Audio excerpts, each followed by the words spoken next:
guys, welcome back to my channel. And if you're new here, hello, my name is Shanice. Go ahead and hit that subscribe button and that notification bell so that way you stay notified whenever I upload new videos.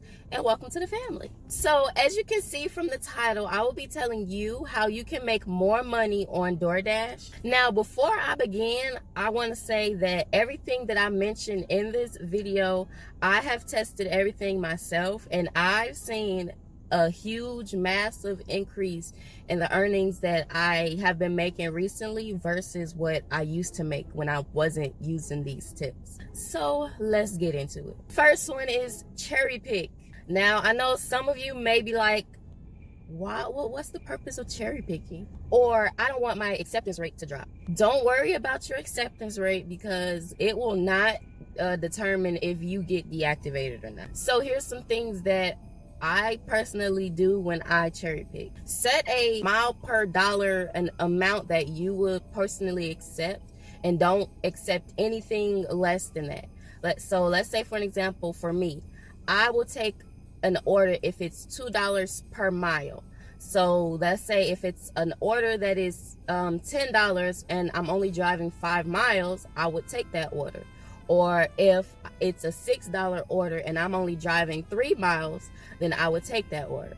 Of course, it's a lot better if, you know, the mileage is even less than that. And of course, mileage is basically, what I mean by that is from the restaurant to the customer. How many miles I'm driving from the restaurant to the customer. And then also what I do in cherry picking is I don't take any orders that is taking me away from restaurant. Now, if you're of course familiar with your market or anything like that, you would know that. So I feel it would be good for you to learn your market so that way cherry picking will be, you know, very easy for you to do. Now, the only exception that I have with this cherry picking rule is basically the orders that I get that is at least $10 or more. And most of the time they have, you know, higher mileage. Those orders, depending on where it's taking me, I'll accept it because 9 times out of 10, which I've seen more often than not, I get paid higher and I make, you know, the trip, the order was worth it. All right, the next tip, go online during rush hours in your market or your region. And though these hours is usually, you know, during either the lunch or the dinner time, going online during these times, there's most likely a boost because probably there's not that many drivers versus how many orders are, you know, getting placed. All right, next one, use the customer app to find out what restaurants are, you know, getting the most orders. Now, the reason why I mentioned this, yes, this is Doordash, or Doordash, you know, there's hotspots already placed for you. However, sometimes that hotspot may be a little too far away where you don't really want to drive and make that risk of getting all the way there and the hotspot changes. So if you go onto the customer side of the app and you see what restaurants are, you know, getting the most orders, you will be able to see what restaurants are actually closer to you, and you can actually treat those as the hotspot instead of the actual hotspot that Doordash gives you. Now, how you can kind of tell on the customer app what restaurants are busier is basically it's a section that will say special offers. Usually it's in that section because that section usually has some type of coupon code or a certain percentage off. Use that section, see which of those restaurants are, you know, the closest to you, and you'll be able to use those as a hotspot. Now, I know I'm not talking about UberEats, but this is also a great trick to also use on UberEats because UberEats really don't give us hotspots like how Doordash does. Next one, and I'm pretty sure you guys always hear me say this in my other videos, but multi-app. Now, the benefits of multi-apping is if you're, you know, waiting around on one app, let's say UberEats, you're waiting around on UberEats and you still haven't gotten an order in the last 10 to 15 minutes, you can turn on Doordash or Postmates or whatever other app combination you want to do. You don't always have to do a combination of all food apps. You can add in some Instacart or some grocery shopping type of, multi-apping in the process.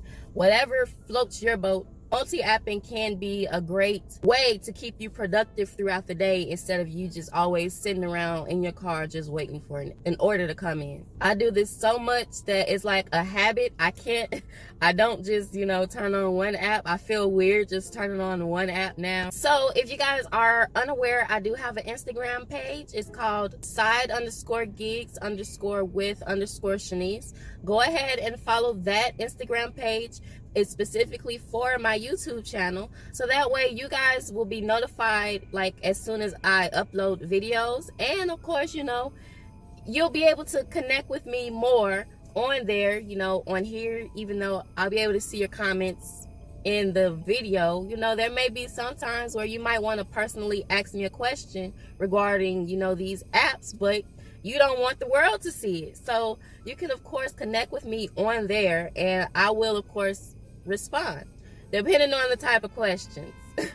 Any inappropriate questions I'm not going to answer. Also, I do have a second channel called Shanice Hicks, so you can go over and check out my other channel and give this video a thumbs up if you enjoy watching it. All right, back to the video. Next tip is don't waste your time at the restaurants. Now, of course, if you're already experienced with the Doordash, the two main type of orders that you'll get is the pickup only orders and the pay with your card orders. Now, when I say don't waste your time at the restaurants, let's say for an example, for the pickup only orders, set a time limit on how long you will wait for an order in case when you get to the restaurant it's not ready yet. Me personally, I set my time limit of 10 minutes.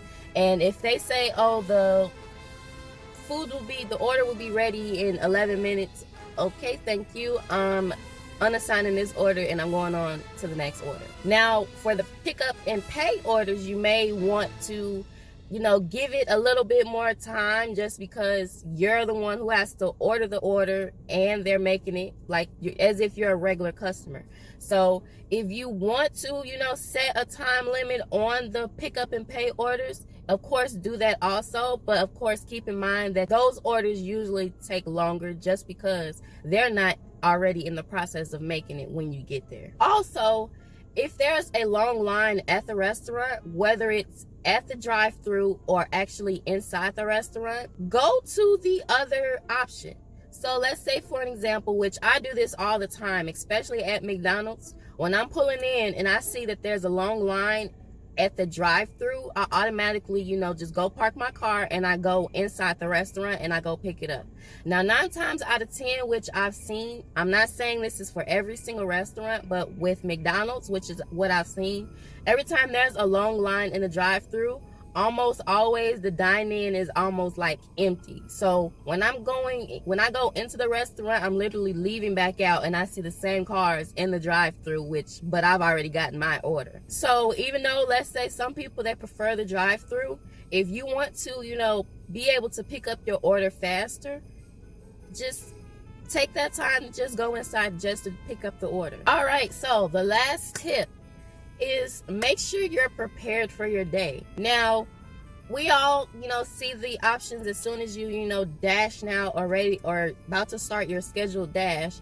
Doordash will give you a list of everything to check off, like make sure you got your red card, make sure your phone's charged, make sure you got gas, make sure you got your bag. But make sure you do this before you sign in. When you want to start working at a certain time, get up a little bit earlier and, head to the gas station to fill up your gas. Or maybe the night before, go to the gas station to fill up your gas. Me, I always, make sure my gas is full or I have enough for the day.